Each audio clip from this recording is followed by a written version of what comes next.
ও মাই god, হতবাক মুস্তাফিজুর রহমান। ম্যাচের উপস্থাপকের কঠিন প্রশ্নে মুস্তাফিজকে নিয়ে কেমন মন্তব্য করল মাতৃষা পাথিরানা।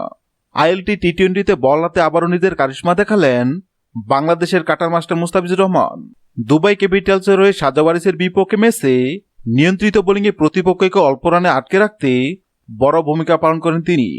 প্রথমে ব্যাট করতে নেমে সাজা ওয়ারিস নির্ধারিত 20 ওভারে 8 উইকেট হারিয়ে মাত্র 134 রান সংগ্রহ করে মুস্তাফিজ তার 4 ওভারে মাত্র 27 রান দিয়ে একটি গুরুত্বপূর্ণ উইকেট শিকার করেন। ইনিংসের শুরুতেই তিনি ছিলেন দুর্দান্ত কিপ্টে। প্রথম 2 ওভারে দিয়েছিলেন মাত্র 11 রান। 14তম ওভারে ফিরে প্রথম বলে উইকেট তুলে নিয়ে সাজ্জার ব্যাটিং মেরুদণ্ড ভেঙে দেন তিনি। সাজ্জার পক্ষে জনসন চান সর্বোচ্চ 43 রান করেন। 135 রানের লক্ষ্য তাড়া করতে নেমে 19তম ওভারে দাপটে জয় তুলে নেয় দুবাই ক্যাপিটালস।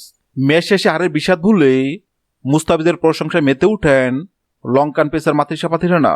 উপস্থাপকের প্রশ্নের জবাবে তিনি মুস্তাফিজকে বর্তমান সময়ের অন্যতম সেরা বোলার হিসেবে স্বীকৃতি দেন। পাথিরানা বলেন, ম্যাচ হারলেও মুস্তাফিজের বোলিং দেখে আমি মুগ্ধ। মুস্তাফিজ বর্তমানে তার ক্যারিয়ার সেরা ফর্মে আছে। আইএলটি টি-20তে সে এখন সর্বোচ্চ উইকেট শিকারী, যা তার সামর্থ্যের প্রমাণ দেয়। আমরা সবাই জানি ডেট ওভারে মুস্তাফিজ কতটা ভয়ঙ্কর এবং বিখ্যাত। আমি চেন্নাই সুপার কিংসের হয়ে তার সাথে একই ড্রেসিং রুমে শেয়ার করেছি, সেখানে তাকে খুব কাছ থেকে দেখেছি। কথা প্রসঙ্গে পাথিরানা আগামীর এক বড় চমকের আভাস দিয়ে বলেন, আমাদের দুইজনের সম্পর্ক মাঠ এবং মাঠের বাইরে খুবই চমৎকার।